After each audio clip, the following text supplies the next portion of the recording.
Coming in at number 12, and Dan Bongino named Deputy Director of the FBI.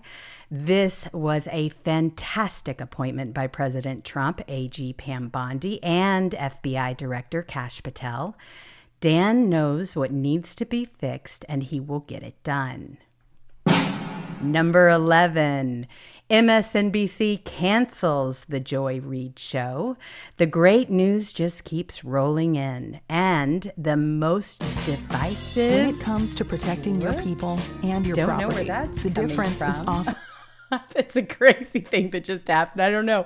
Somebody just started talking, and it wasn't me.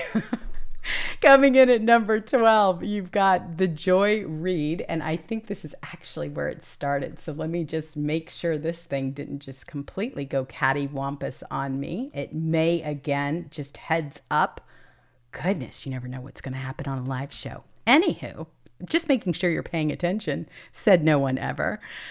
So this was a big deal. MSNBC canceled Joy Reid's show. The great news just keeps rolling in, and the most divisive, hate-filled, racist commentator is now gone.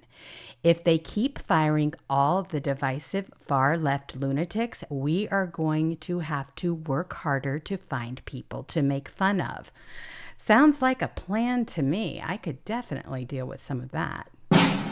Coming in at number 10, Apple to invest $500 billion in U.S. after Trump meeting with CEO Cook. This was Tim Cook.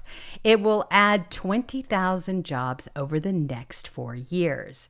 This is the Trump effect in action. He keeps bringing more and more investment and jobs back into the U.S.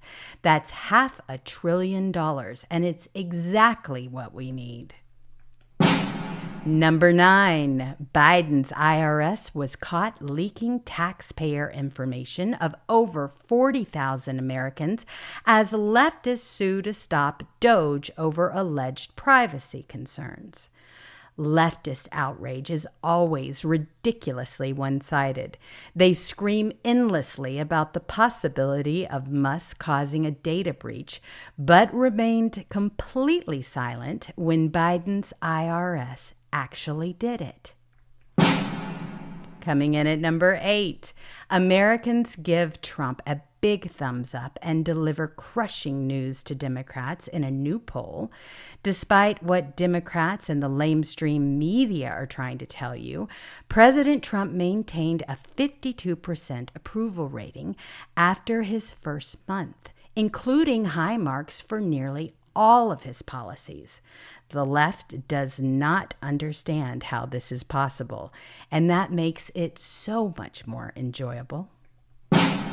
Number 7, we've got Kash Patel, who launches an investigation into James Comey's secret honeypot operation involving 2 undercover agents who targeted Trump's 2016 campaign. I'm sure Kash is very confident in the outcome of this investigation and wanted this to be the first one he announced. We're going to need an orange jumpsuit, size extra tall. Coming in at number 6, Trump strips security clearances for employees at the high-powered D. Sleaze law firm that gave Jack Smith $140,000 in pro bono legal services. They placed their bet on Jack Smith and lost. They deserve to have their security clearances stripped. Coming in at number 5, Caroline Leavitt strips White House Correspondents Association, the WHCA, of its monopoly over White House press access, announces a new plan to expand press pool to new media. This really triggered the snowflakes in lamestream media. Washington, D.C. has got to be the global epicenter for self-centered, entitled crybabies. You want to talk about the mean girls? They were on full display. Coming in at number 4, after criticizing any discussion of Joe Biden's cognitive decline, Jake Tapper seeks to profit from the cover-up. Whether you call him Fake Jake or Jake Yapper, he personifies hypocrisy. Coming in at number 3, doxed. The far left New York Times identifies dozens of Doge employees, potentially endangering their lives. Elon Musk issues a ferocious response. That's right. The New York Slimes is totally disinterested in learning and publishing the names of the perverted pedophile rapists in the Epstein files. No, they would much rather publish the names of people working day and night to find and expose the waste, the fraud, and the abuse in our government, and put a target on their backs. Pam Bondi at number 2, she reveals thousands of Epstein files are still withheld by the Southern District of New York, set for DOJ delivery on Friday. Well, it is outrageous that there are attorneys and agents who are so corrupt that they would defy an order from the Attorney General to protect pedophile rapists. A complete purge and deep cleaning is badly needed. And our number 1 biggest story for this week. What did you do last week?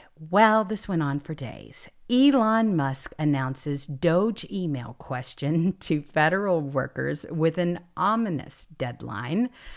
Wow, this really triggered the snowflakes. As Elon said, it was misinterpreted as a performance review, but it's actually a pulse check review. Do you have a pulse and 2 neurons? Based on the videos I saw, some did indeed have a pulse, but did not detect any presence of any working neurons. It was the funniest meltdown I think I have ever seen in my life. No, they don't think they need a review. Everything they do is perfect. That's what we're dealing with here. A whole bunch of narcissists. All right, everybody. Well, there you have our top news story for the week.